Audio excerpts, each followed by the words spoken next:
एक पुराना गांव कुसुमपुर। चारों तरफ खेत, टूटी कच्ची सड़कें और रात होते ही ऐसा सन्नाटा कि जैसे हर चीज किसी डरावनी शक्ति के अधीन हो। यहां गांव में कुछ दिनों से रात में लोग एक एक करके गायब हो रहे हैं और इन्हें कौन गायब कर रहा है ये कोई नहीं जानता। इस वजह से यहां के लोग रात में बाहर निकलने से डर रहे हैं। वीरेंद्र शहर में रह रहा था। उसके पिता की हाल ही में मौत हुई थी और अब उसे अपने पुश्तैनी घर और जमीन के कागज पूरे करने के लिए कुसुमपुर लौटना पड़ रहा था। शाम का समय था। आकाश में हल्की धुंध थी और सड़कें लगभग अंधेरी। वीरेंद्र ऑटो में बैठा गांव की ओर बढ़ रहा था। ऑटो वाला चुपचाप ड्राइव कर रहा था।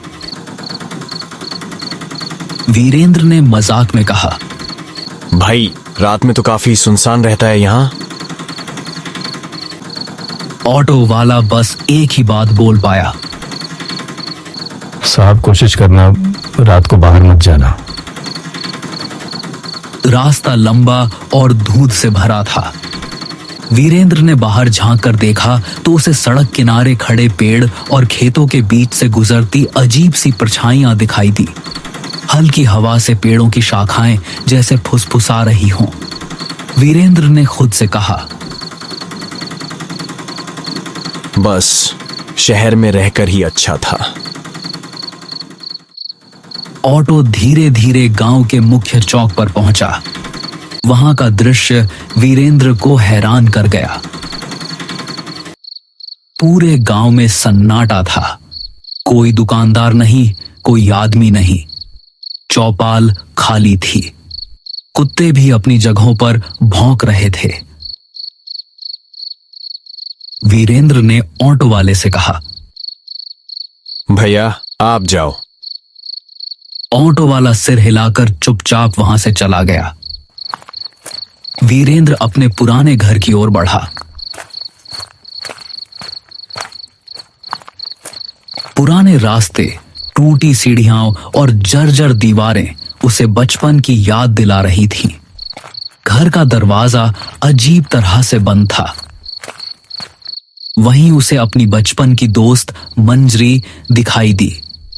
मंजरी अब अकेली रह रही थी। उसका चेहरा थका हुआ और डरावना लग रहा था। मंजरी ने धीरे से कहा, और वीरेंद्र इतने साल बाद कैसे हो, क्या हालचाल है और यहाँ आना कैसे हुआ? हाँ मंजरी, मैं ठीक हूं। मैं बस अपनी पुश्तैनी जमीन का कुछ काम पूरा करने आया था। लेकिन यह बताओ, ये गांव में इतना सन्नाटा क्यों है? वीरेंद्र, हर रात यहाँ कोई ना कोई आदमी गायब हो जाता है। कोई आवाज नहीं, कोई निशान नहीं। बस सुबह जमीन पर एक काला निशान मिलता है, जैसे किसी ने उन्हें जला दिया हो। वीरेंद्र ने हंसकर कहा, मंजरी, ये सब मनगढ़ंत बातें हैं। गांव वाले डरावनी कहानियां बनाते हैं। अगर तुम इसे हल्के में लोगे तो शायद बाद में पछताओगे। रात में बहुत अजीब चीजें होती हैं। आवाजें, परछाइयां और कभी-कभी नाम पुकारने वाली आवाजें। वीरेंद्र ने उसे शांत करने की कोशिश की, लेकिन उसके मन में डर बैठ गया। वह जानता था कि रात अब शुरू हो चुकी है और गांव का सन्नाटा धीरे धीरे उसे अपने घेरे में ले रहा है। रात गहरी होने लगी। वीरेंद्र घर के पुराने कमरे में बैठा, धुंध से ढकी खिड़कियों के बाहर झांक रहा था। हर खिड़की पर अजीब सी परछाइयां गुजर रही थीं। कभी हवा में फुसफुसाहटें, कभी दीवारों के पीछे किसी का नाम पुकारना। वीरेंद्र ने सोचा, यह सब अजीब है,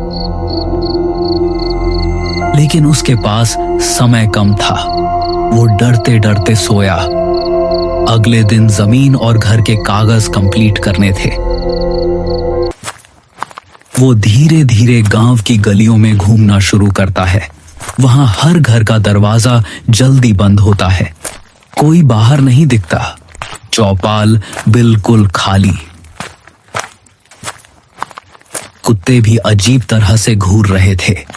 वीरेंद्र ने महसूस किया कि जैसे हर कोई डर के साए में रह रहा हो। तभी उसे गांव का पुराना पंडित दिखाई दिया। पंडित बुजुर्ग और गंभीर थे। उनका चेहरा समय की मार झेल चुका था। पंडित ने वीरेंद्र को देखते ही गंभीर स्वर में कहा, वीरेंद्र, तुम यहां क्या करने आए हो? पिताजी के जमीन के कागज पूरे करने, लेकिन ये सब अजीब क्यों है? यह गांव शापित है और यह श्राप उसी जमीन से जुड़ा है जो तुम्हारे परिवार की थी। वीरेंद्र हैरान रह गया। उसने पूछा, कैसा श्राप? तुम्हारे दादा ने इस जमीन पर एक मंदिर गिरवाया था। उस मंदिर में एक रक्षक की आत्मा थी जो गांव की रक्षा करती थी। जब मंदिर टूट गया, आत्मा कैद हो गई। अब यह हर रात किसी इंसान की आत्मा खींचती है ताकि अपनी कैद से मुक्त हो सके। वीरेंद्र ने पंडित की बातों को बड़ी गौर से सुना, लेकिन उसके भीतर डर बैठ चुका था। वीरेंद्र ने पंडित की बातों को सोचते हुए रात बिताई। आसपास के धुंध और आवाजें उसे लगातार परेशान कर रही थीं। दीवारों के पीछे फुसफुसाहटें, हवाओं में नाम पुकारने की आवाजें और खिड़कियों से गुजरती काले साए उसे मानसिक रूप से कमजोर कर रहे थे। अगले दिन वीरेंद्र ने तय किया कि वह उस जगह जाएगा जहां मंदिर था। उसे जानना था कि क्या सच में यह श्राप उसके परिवार की गलती का परिणाम है।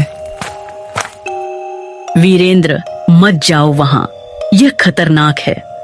तुम्हें शायद बचकर नहीं निकल पाओगे। मुझे सच्चाई जाननी है। अब डर कोई काम नहीं आएगा। रात का समय था। पूरा गांव वीरेंद्र को रोकने की कोशिश कर रहा था, लेकिन वीरेंद्र ने हिम्मत दिखाते हुए आगे बढ़ना तय किया। वीरेंद्र उस जगह पहुंचा। चारों तरफ जली हुई मिट्टी, टूटी दीवारें और बीच में एक पुराना बुझा हुआ दिया पड़ा था। वीरेंद्र ने धीरे से दिया जलाया। जैसे ही लौ उठी, जमीन हिलने लगी, हवा में सिसकारियां गूंजने लगी। वीरेंद्र का मन डर से कांप रहा था। तभी मंजरी वहां पहुंचती है, लेकिन उसका चेहरा बदल चुका था। उसकी आंखों में अब शैतानी शक्ति दिख रही थी। मंजरी इंसान नहीं थी, वो वही राक्षस की आत्मा थी जो मंदिर टूटने पर कैद हो गई थी। सालों से मंजरी गांव के लोगों को मार रही थी ताकि उन्हें अपने अंदर खींचकर श्राप से मुक्त हो सके, लेकिन अब वीरेंद्र के लौटने से उसकी कैद पूरी तरह टूटने वाली थी। मैं अब तुम्हें नहीं छोड़ूंगी। तुम्हें निगलने के बाद मैं इस श्राप से मुक्त हो जाऊंगी। नहीं, मुझे छोड़ दो। लेकिन आसपास धुआं फैल जाता है। धीरे धीरे वीरेंद्र गायब हो जाता है।